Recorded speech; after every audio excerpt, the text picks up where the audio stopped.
Welcome to today's third session of our Journalism at UL Media Matters Autumn Seminar Series. We're delighted to be joined this morning by RTE's Sarah McInerney. After a long and good morning, Sarah. You've had the coffee and everything. Yeah, I'm still drinking it. Yeah. After a long and distinguished career in print and broadcast journalism with the Sunday Tribune, the Sunday Times, and News Talk, Sarah is very much on the crest of a wave in the last few years. Fairly recently landing probably the two most coveted journalism jobs in news broadcasting in drive time on Radio 1 and prime time on RTE 1. So our topic today is the art of the interview. Interviewing is precisely the thing that Sarah has established herself in the last few years as a real master of. She has this brilliant quality as an interviewer of being relaxed and personable and pleasant, and then absolutely relentless in asking and following up on tricky questions. She's a nightmare, basically, for anyone who's not briefed on the topic they're supposed to be briefed on, or who are hoping to avoid answering by waffling a lot. Again, the coverage of the Golfgate controversy during the height of the COVID crisis, that interview with Owen Harris on Drive Time, and a few great head-to-heads with the Taoiseach and our Health Minister, just a few recent highlights for me. But there have been many more in the last year, and I think there's lots more to come. So looking forward to hearing what she has to say about her experience in the media so far. Just to let you know, this will be 30 minutes, 25, 30 minutes of just me putting a few questions to Sarah, with 15 or 20 minutes at the end for questions from the floor. Put the hands up if you've anything, if you've a question, or if there's something you want to jump in on, or put questions in the chat, and we'll get to them as we go or at the end. And just again to note, this is a hard finish at 11:55. So just to note that before we get going. Sarah, thanks a million for taking the time out this morning. Not at all, delighted to be here. I just wanted to start, I suppose, just your journey to journalism. When did you decide you wanted to do journalism? In Leaving Cert year, when I couldn't think of anything else to do. I really didn't have a clue what I wanted to be, but I knew that I loved English, and I loved writing, and I loved reading, and I didn't want to do English in Trinity because I figured I wouldn't get a job from that. My brother, as it turns out, had no such worries, and he went on to do English in Trinity and got a job. I was jealous of him the entire time that he was there. But so I went to journalism with all the wrong expectations and perceptions, because I figured it's writing, you know, and I get to do lots of writing and reading. Which is true, but what I loved and have always loved is fiction, and obviously journalism is not meant to be fiction if you can help it at all. So I remember on my first day I was in DCU, and the first lecturer we had on the first day, John Simpson, he was over visiting from USA Today, I think it was the name of the paper, and he said, you should all be reading 3 newspapers a day. And I remember, you know, it was in the first 10 minutes, I think, of the first lecture of the first day of college. And I remember thinking, I'm in the wrong course here, because I didn't read newspapers. I had no interest in current affairs or news, politics, anything really. I only read fiction. I didn't read non-fiction books. Anything that was not a story about a fictional land somewhere was of no interest to me. So that came as a big shock. A big unwelcome shock. And then over the course of the week, my first week in journalism, I got lots of more shocks, like, for example, how a news story in print has to be structured, you know, the inverted triangle, that you put all the important stuff at the top and you go down to the less important stuff at the bottom, which for me, as a storyteller and in a fiction book or a story that you'd be writing, obviously that's never how you would ever start with the apex of the story at the top. It ruins the story. So I hated it. I hated the idea of, you know, like, because I didn't really, I suppose I don't think I really understood what news was about in terms of you just get the news to people quickly. And it is about storytelling, but I didn't sort of accept or understand at the time that it was about storytelling. And then one other shock was when one of my lecturers told me that we shouldn't be using big words in journalism.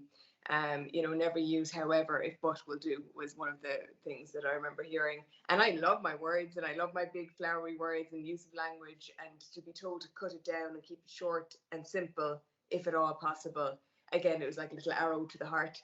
So I spent the next 4 years in DCU waiting to finish the course so that I would do something else. And I didn't know what I was going to do.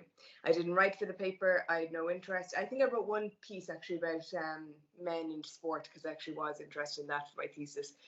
But that was more like a column for the newspaper. But I didn't have any interest in doing any work. Like a lot of my friends were doing, working for the radio. Oliver Callan, I don't know if any of you know him, he was in my year. He does Callan's Kicks. So he was already working for Today FM as a newsreader at the time. Mary Regan, who's on RTE News, she's in my year. She was doing some work for RTE News. She was editor of the newspaper. Paul O'Flynn, who's on RTE, was deputy editor of the newspaper. Ian Keogh, who's on the board of RTE now, was also involved in the newspaper. So all the serious people were on one side of the classroom, and I was over the other side, my friends, waiting for the course to finish. But then as part of the course, at the very end, we had to do a placement in somewhere. For 6 or 8 weeks, and of course I didn't realize that because I was so disengaged. I hadn't read the syllabus, and by the time I went to start entering my applications for placements, all the RTE placements were gone because everyone had gone for RTE first.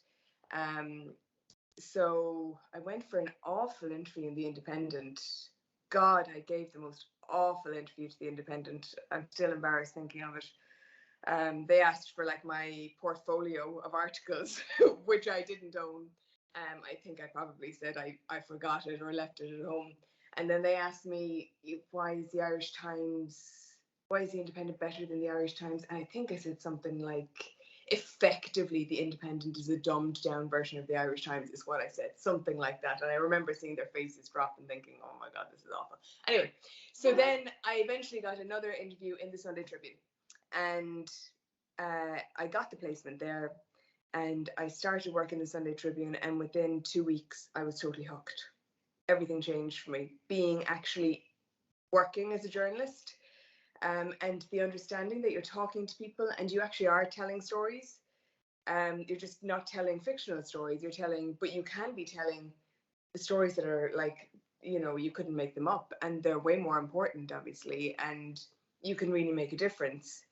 And also you get to use, there's the excitement and the buzz of, scooping other people and, trying to get on the front page. I'm a very competitive person, as it happens, which I sort of hadn't realized. And I'm also a very curious person, which I hadn't realized, but you need to be curious. So in my second week in the Sunday Tribune, there was some story breaking about a strip club.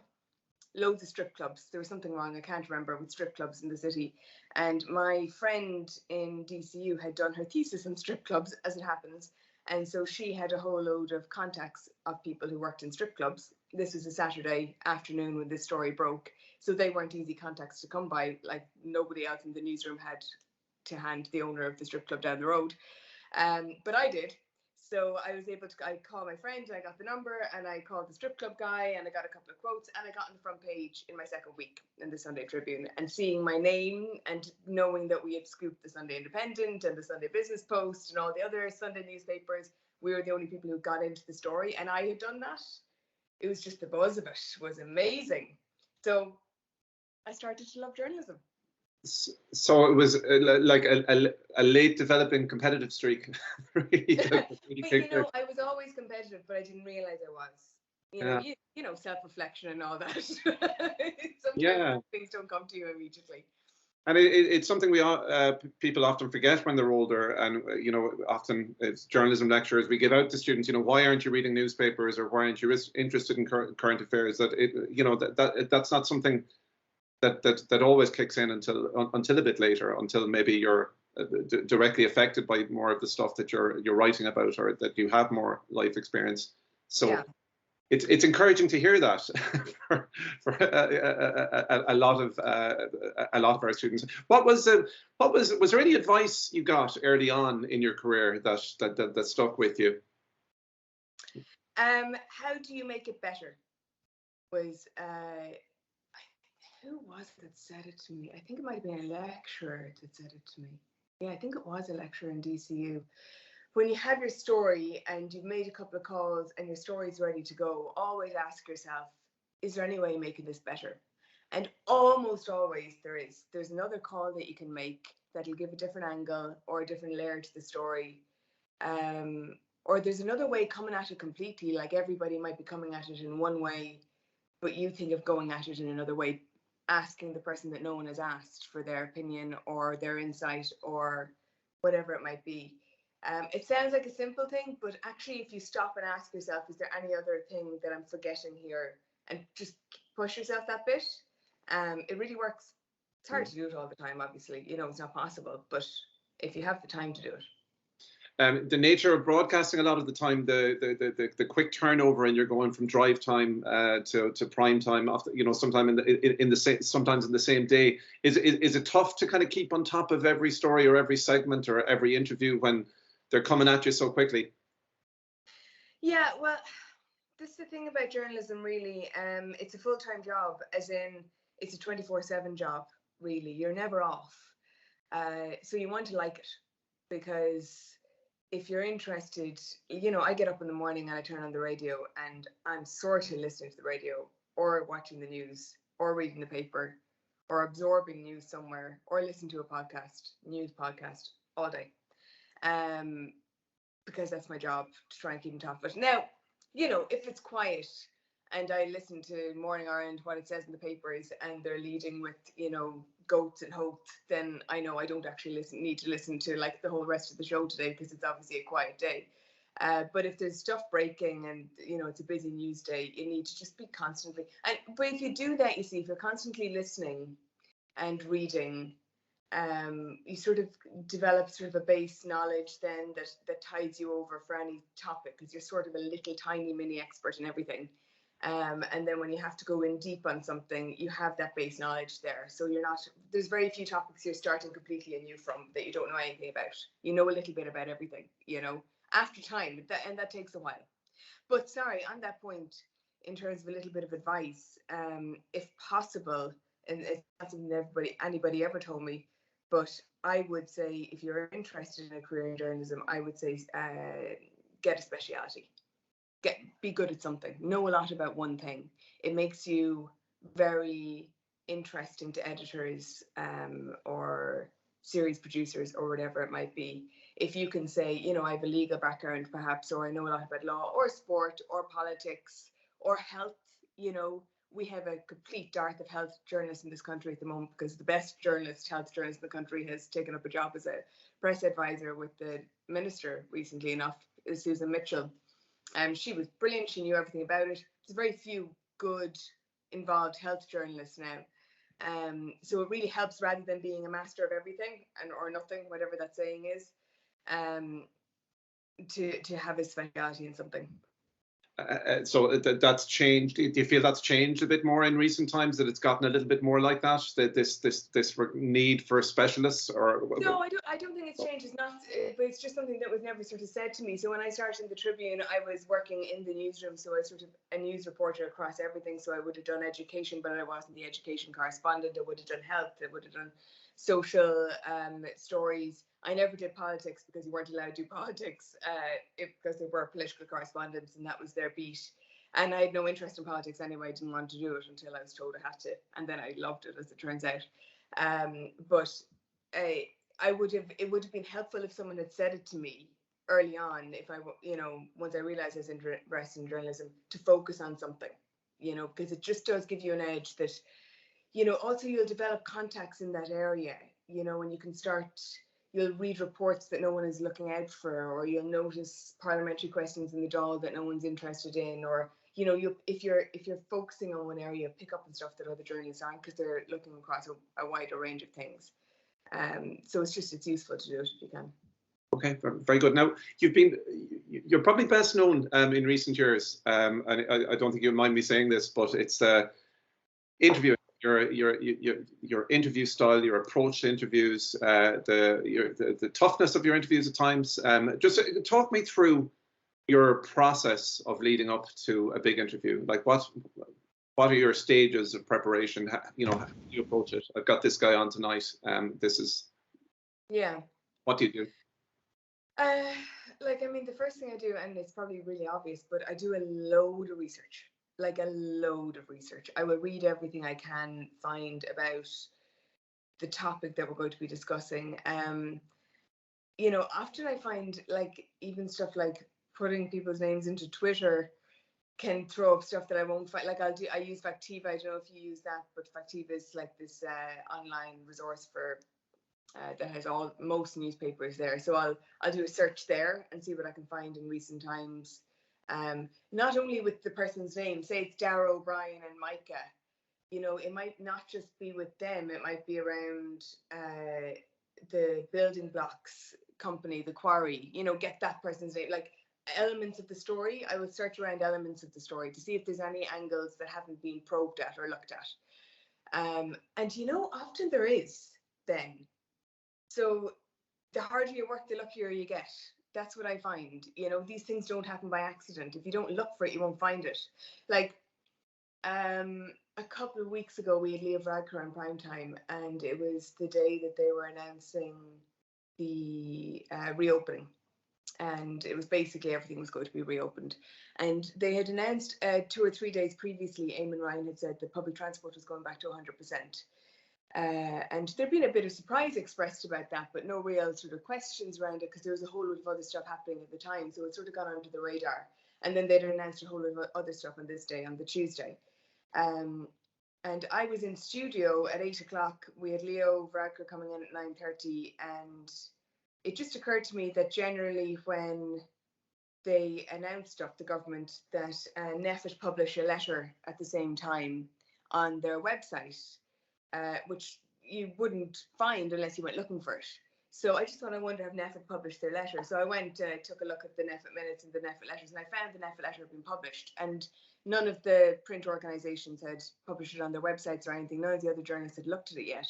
So I was there with my phone in the studio trying to read like a, 8,000 page or word NEFIT letter, scrolling through it to see is there anything in here that hasn't been asked or that would give me a good question line for Leo Varadkar.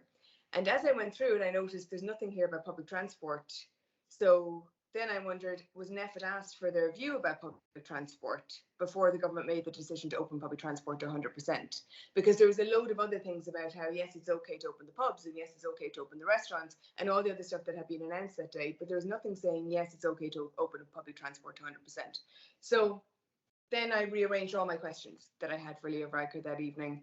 And I told my producer, I had my earpiece on, and I said, I want to start with public transport because I don't think the government have asked NEFIT about public transport.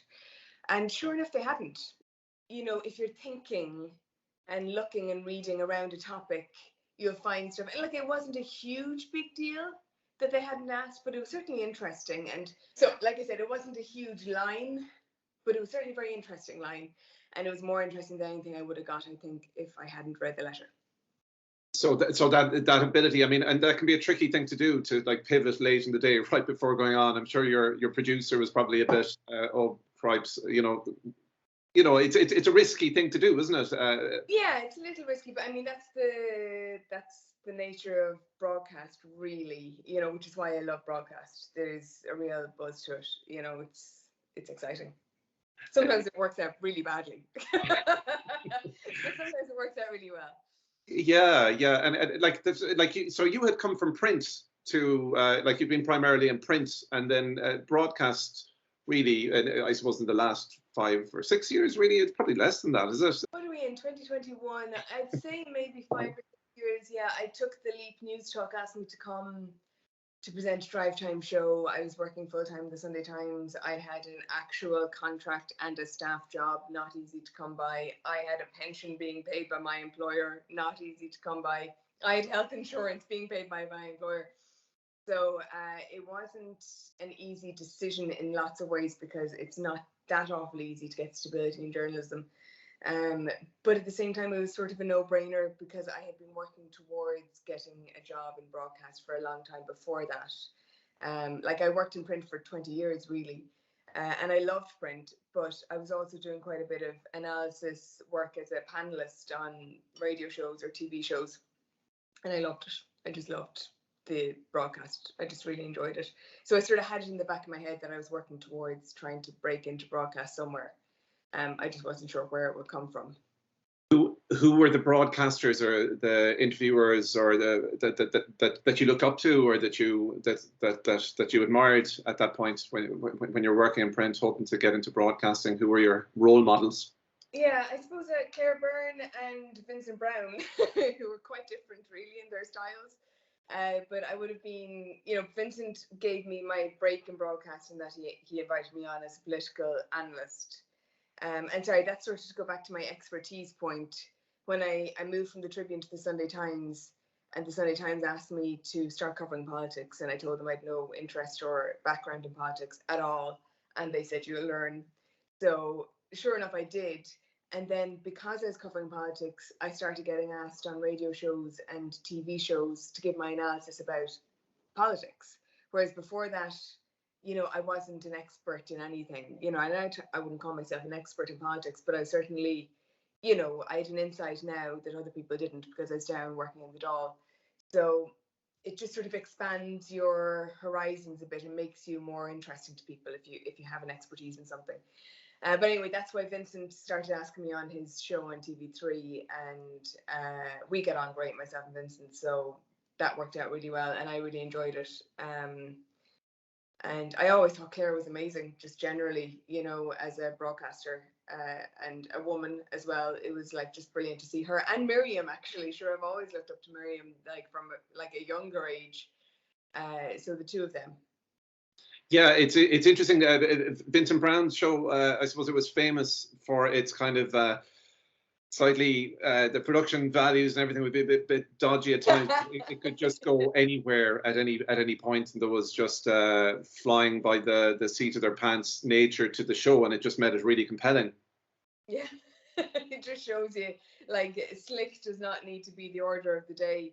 The thing with Vincent was, you always got the sense that he'd get to the heart of a story for you, that he would ask questions that you wanted asked, for me anyway, that I wanted asked, and he wouldn't take no for an answer. And sometimes he went too far with that, and nobody's perfect, like, we all get it wrong, and no broadcaster gets it right the whole time.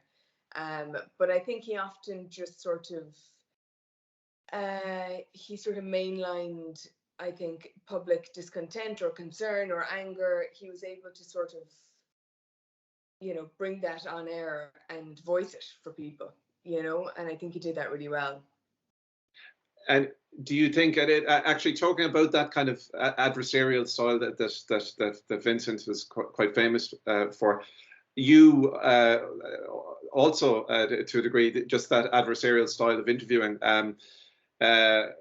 is that a fair description of your style? Is that like you kind of take people on, you're quite direct, and in a way that I think people appreciated in the last year or two of Madness in particular. So is that a torch you feel like you're carrying a little bit for Vincent, that just ability to follow up and to go in hard sometimes? Yeah, I don't know, is it a torch that I'm carrying for Vincent? I did learn some things from him for sure, and I really admired the way he approached some interviews. But like I said, I also admire Claire, and she doesn't really do that.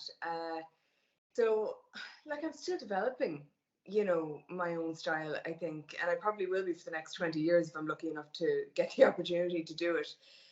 Like, I've learned an awful lot over the last 5 years in broadcast. It's very different being a panelist and giving your opinion to being on the other side. And so when I started in News Talk, that was a really steep learning curve. I went from working in print to presenting a live 3-hour current affairs show 5 days a week.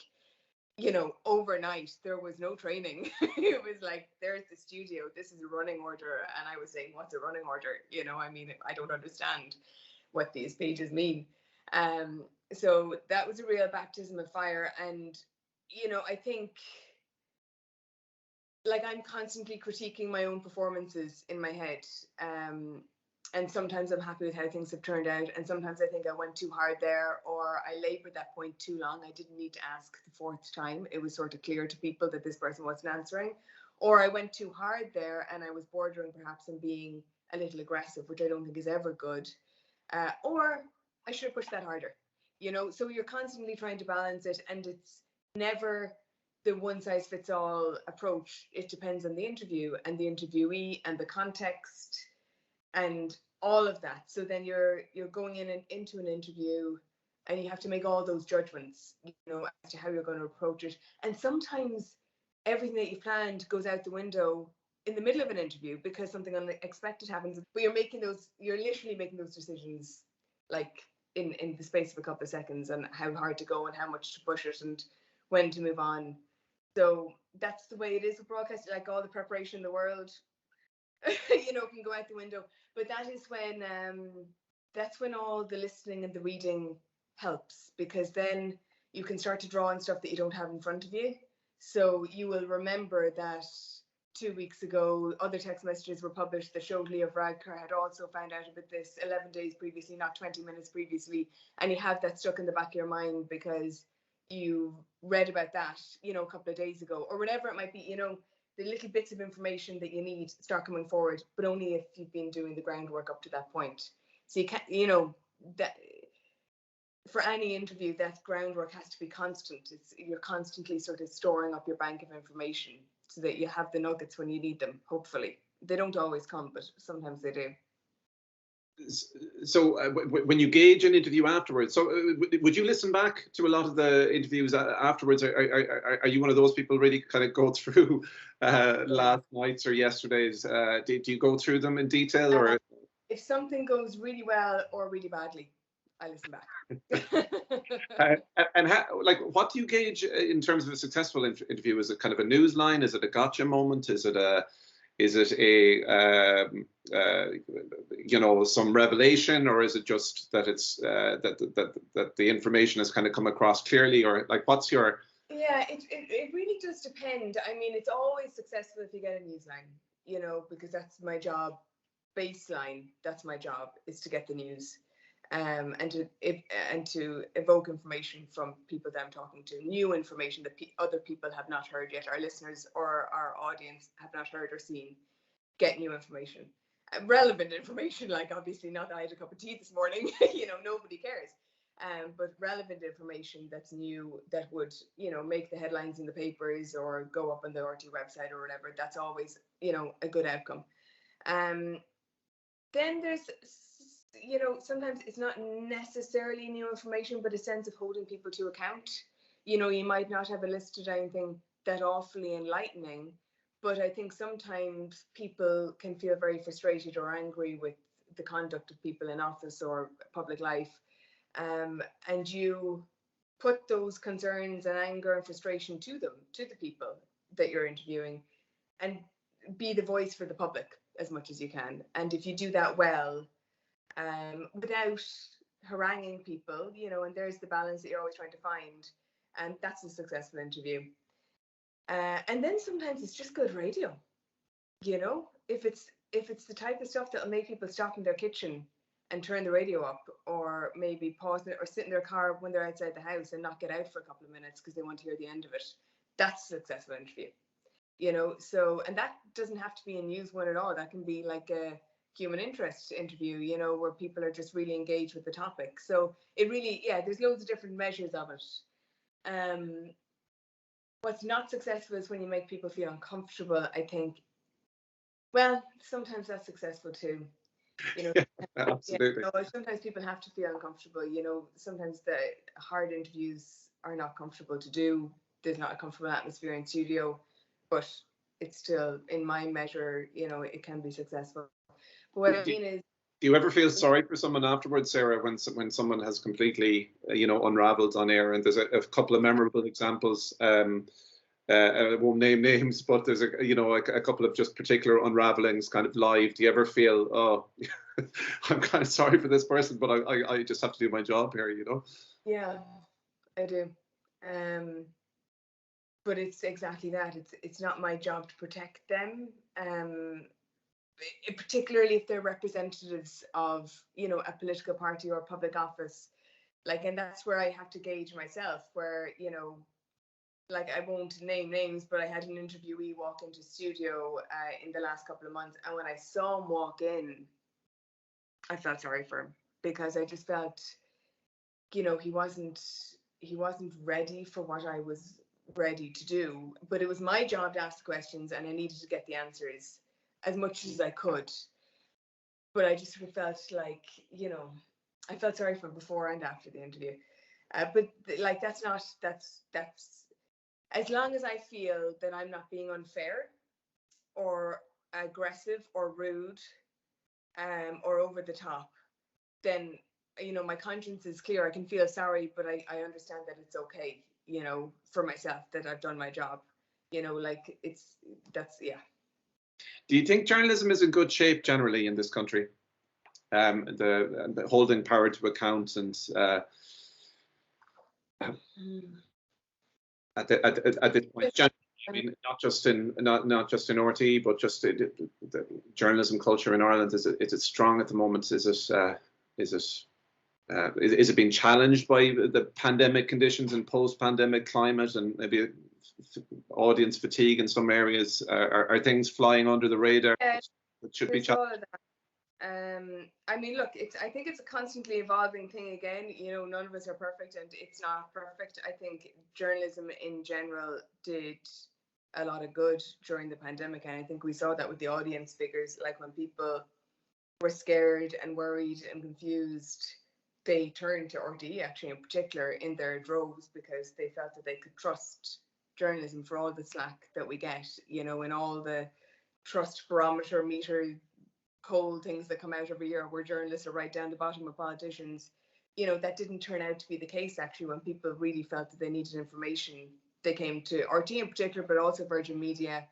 And I think people felt, to a large extent, they can trust journalism. And you wouldn't get that sense if you're on Twitter, because, it's can't remember what they call me, loads of different things, but there's, the prostitute, whatever. Like, there's loads of different, like, words, like, to sort of say that RTE bias is a hashtag that goes around, a lot of disengagement. But I think that if you were on Twitter, you would feel that was more bigger than it is, I think, in wider society. I think generally people trust journalists with a healthy bit of skepticism included with that, which is always good anyway. Having said all that, like, we've seen so many good journalists leave the industry, to be honest, in the last couple of years. And there's been so many cutbacks across all organisations, print, broadcast.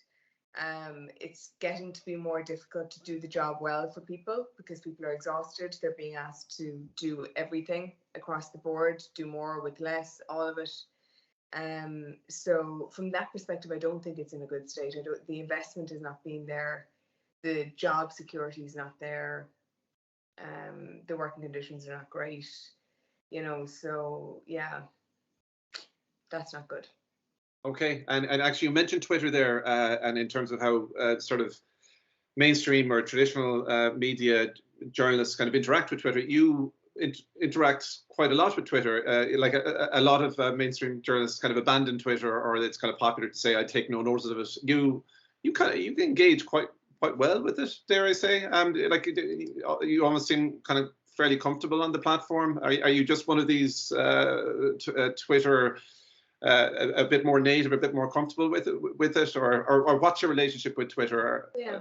I probably am. I mean, I've been on Twitter basically since it started, or not since it started, but since I became aware that it was there. I remember, actually, I was working in the Sunday Times, and my newsletter pitched an idea to do a story on this thing called Twitter, where you'd send out tweets, and we all laughed, saying that'll never catch on. But I think I set up an account to see how it all worked around then. Yeah, I mean, I have to be careful on it, obviously, because as a RTE journalist, I have to be really careful what I say in public. I can't express opinions on anything, which is not just like because RTE tell me I can't. It is much better for me as a journalist not to do that, because then it makes it much more difficult if you're doing an interview. If you have expressed an opinion on the topic in the past, or the person in the past, indeed, it makes it much more difficult to be objective or be seen to be objective.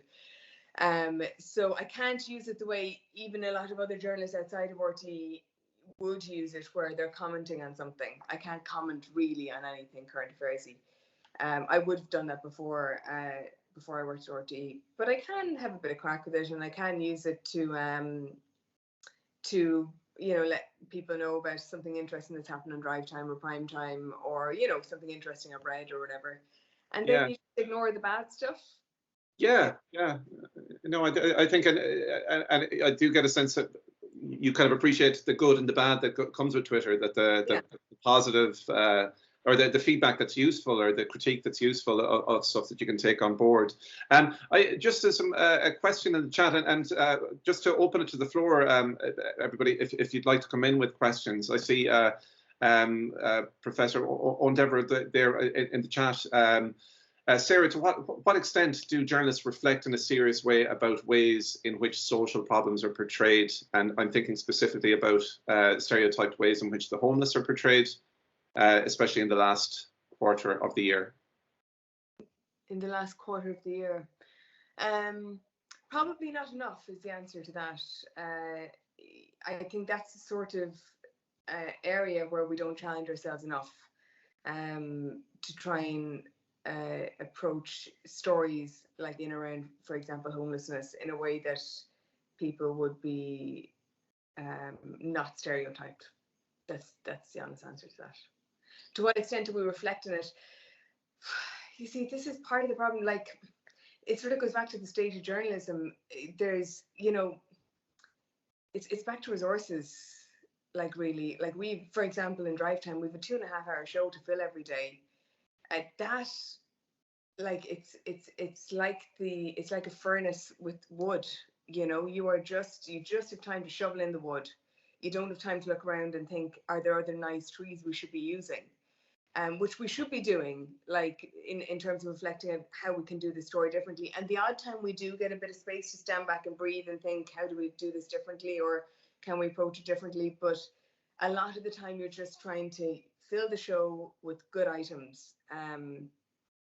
And then you don't do stuff like what Owen is making, at the point Owen is making there, which I think is a fair point. It's not a laziness. I don't think it's fair to say it's a laziness, but it's a by rote sort of, we're doing a story in homelessness. These are the people we talk to that we have in our database that we can do contact quickly to talk about that, so then you hear the same voices, and that's constantly a challenge. But that's because people don't have the resources to go find the new voices. And I am making excuses, but I don't mean to be making excuses. I'm just trying to explain that that's how that happens, But I do agree it's something that should be, I should reflect on it now, having that work very quickly. No, thanks for that, Sarah. Catherine, let's see, one of our journalism colleagues, Catherine Hayes. Hi, Sarah. Thanks so much, and thanks, Fergal. Just really fascinating, and you've been so honest and shared some brilliant insights. And for all our students who are watching and listening in, the importance of research and listening to the answers. I suppose I love your interview style. Fergal described it as adversarial. I also think you're really calm and quite polite, actually. And even when interviewees can be frustrating. I just wanted to ask you about one particular interview. There's so many, but the Owen Harris one. When interviews get personal and when the interviewee starts to really, clearly you're a woman that is well able to stay, focused. But what advice would you give to students, especially when they're starting out? And I know I've been there as a journalist when the interviewee is tough, but they're really trying to get you off script. And I think that one was a really, really interesting one to listen to. Yeah, I suppose one of the first bits of advice on that, it is something that I found has worked in the past. I had it with John Waters actually during the abortion debate, where he started screaming at me, and it was on TV, pointing at me and screaming at me. Can't remember what he was saying, but it's not a deliberate reaction. It's sort of a very instinctive reaction that the angrier somebody gets, generally the calmer I get. And I don't know why that is. It's just something that I maybe that's just a personal thing, but it does actually, not always, but it does often tend to, that juxtaposition tends to work actually quite well, but it's not a deliberate thing that I'm doing. You touch off something very well there, Sarah, just that idea of kind of control in an interview, you know, that like keeping control and not losing control. Did you ever feel, was there ever an interview where you felt that, you know, that you lost control on the interview, or that somebody just completely steered it into, again, you don't have to name names, but has that happened to you? Oh yeah, no, that happens pretty regularly. Like again, particularly if you're doing a lot of interviews, like, you know, 5 days a week, like a lot of them don't go well.